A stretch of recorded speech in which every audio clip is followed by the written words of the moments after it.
झारखंड के पूर्व मुख्यमंत्री और मौजूदा हेमंत सरकार में मंत्री चंपई सोरेन ने बीजेपी में शामिल होने की अटकलों के बीच अपनी प्रतिक्रिया दी। उन्होंने सोशल मीडिया पर बहुत भावुक पोस्ट किया है और उस पोस्ट में उन्होंने पार्टी पर अपमान करने का भी आरोप लगाया है। चंपई सोरेन ने सोशल मीडिया एक्स पर लिखा है कि समाचार देखने के बाद आप सभी के मन में कई सवाल उमड़ रहे होंगे कि आखिर ऐसा क्या हुआ जिसने कोल्हान के एक छोटे से गांव में रहने वाले एक गरीब किसान के बेटे को इस मोड़ पर लाकर खड़ा कर दिया। उन्होंने आरोप लगाते हुए कहा कि पिछले 3 दिनों से हो रहे अपमानजनक व्यवहार से वो भावुक हैं, आंसुओं को संभालने में लगे हुए थे, लेकिन उन्हें सिर्फ कुर्सी से मतलब था।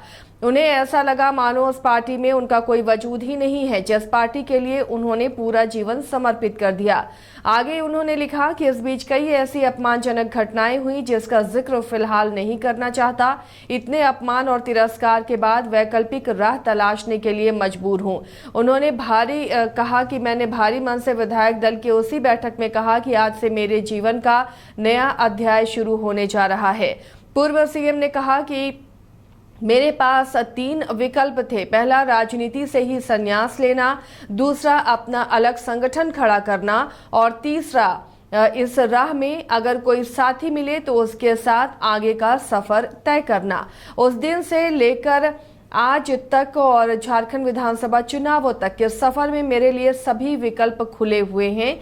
जेएमएम नेता चंपई सोरेन ने आगे कहा, पूर्व मुख्यमंत्री ने कि किसी भी पद पर वो रहे या नहीं, लेकिन हर पल जनता के लिए वो उपलब्ध रहे हैं, हमेशा जनता के बीच रहे हैं, जनता के मुद्दों को उठाते रहे हैं। जिन्होंने झारखंड राज्य के साथ अपने बेहतर भविष्य के सपने देखे थे, उस जनता के साथ वो हैं। और इसी बीच उन्होंने उस घटना का भी जिक्र किया कि 31 जनवरी को घटनाक्रम जो हुआ उसके बाद इंडिया गठबंधन ने झारखंड के 12वें मुख्यमंत्री के तौर पर राज्य की सेवा करने के लिए उन्हें चुना।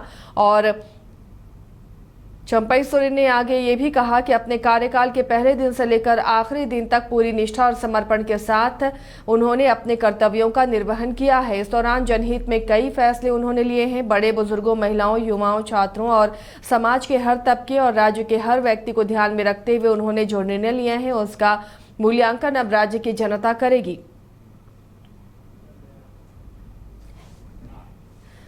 तो पिछले कुछ दिनों से लगातार ये कयास लगाए जा रहे थे कि पूर्व मुख्यमंत्री चंपई सोरेन बीजेपी का दामन थाम सकते हैं। फिलहाल इसकी घोषणा उन्होंने अभी नहीं की है, लेकिन जेएमएम से नाता तोड़ने की घोषणा उन्होंने अपने भावुक पोस्ट में कर दी है। हमारे सहयोगी मदन जुड़े हुए हैं अपडेट के साथ। मदन, ये जो भावुक पोस्ट है पूर्व सीएम चंपई सोरेन का जेएमएम पर जिस तरह उन्होंने आरोप लगाया है अपमान का और 3 विकल्प बताए हैं, तो क्या उस 3 विकल्प में जो तीसरा विकल्प है किसी के साथ आगे बढ़ जाना, तो ये माना जाए और ये कंफर्म माना जाए कि बीजेपी में वो शामिल होंगे?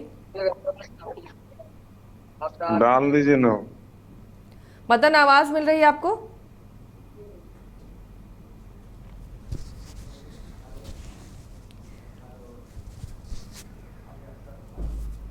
तो बता दें कि पिछले कुछ दिनों से पूर्व सीएम चंपई सोरेन की बीजेपी में शामिल होने की चर्चा हो रही है। कयास लगाए जा रहे थे कि वो बीजेपी का दामन थामेंगे। इस बीच उन्होंने साफ कर दिया कि जेएमएम से वो नाराज हैं और जेएमएम से अपना नाता तोड़ रहे हैं। 3 विकल्प भी उन्होंने बताए हैं। सहयोगी मदन हमारे साथ जुड़े हुए हैं। मदन, 3 विकल्प चंपई सोरेन ने बताए हैं, क्या ये माना जाए कि जो आखिरी और तीसरा विकल्प है किसी के साथ आगे बढ़ जाना, तो क्या बीजेपी में शामिल होंगे? जल्द ही इसकी खबर मिलेगी? बिल्कुल, देखिए अभी वो दिल्ली में ही मौजूद हैं और इसीलिए ये संभावना जताया जा रहा है कि वो किसी न किसी दल में शामिल होंगे और वो दल जो है बीजेपी ही हो सकती है, ऐसी संभावना जताई जा रही है। लेकिन जो उन्होंने भावुक पोस्ट किया है उससे ये समझा जा सकता है कि अपने ही पार्टी पर उन्होंने अपमान करने का आरोप लगाया कि लगातार किस तरह से उन्हें मुख्यमंत्री के पद पर रहते हुए उनको जो है दिशा निर्देश मिलता रहा, चाहे विधायक दल की बैठक हो या फिर जो कार्यक्रम थे उसे जो रद्द कर दिया गया, तो उससे उन्हें काफी आहत पहुंचा और उसको लेकर के वो कह रहे थे कि हम अपने अपमान को दबा कर रखे थे लेकिन अब बर्दाश्त नहीं होता, इसलिए कुछ निर्णय लेने की वक्त जो है वो आ गए हैं। और 3 विकल्प मेरे सामने थे पहला कि मैं संन्यास ले लूं, दूसरा कि मैं अपनी पार्टी बना लूं, और तीसरा कि किसी के साथ आगे बढ़ूं।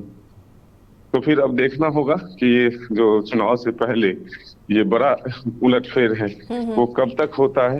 एक तो उन्होंने ये लेकिन जो तय कर आरोप दिया है। मदन लगाए हैं चंपई सोरेन ने और जो भावुक पोस्ट लिखा है, और इस चुनावी मौसम में वो जेएमएम के खिलाफ भी जा सकता है। बिल्कुल, देखिए जेएमएम के खिलाफ कम से कम कोल्हान में तो जरूर ही जाएगा। और देखिए सेम परिस्थिति उसकी तरह उत्पन्न हुई है जो पिछले बार 2019 में रघुवर दास के खिलाफ सरयू राय ने किया था। वो सेम कंडीशन जो है वही दिख रहा है, और कोल्हान में ही वो बगावत हुए थी जिससे कि रघुवर दास की सरकार भी चली गई। तो फिर परिस्थितियां सेम है। देखना होगा कि चंपई सोरेन के बीजेपी में शामिल होने के बाद कितने प्रतिशत आदिवासी वोटों की जो है बढ़ोतरी बीजेपी को होता है, और कोल्हान के कितने सीटों पर जीत जो है मिल पाती है।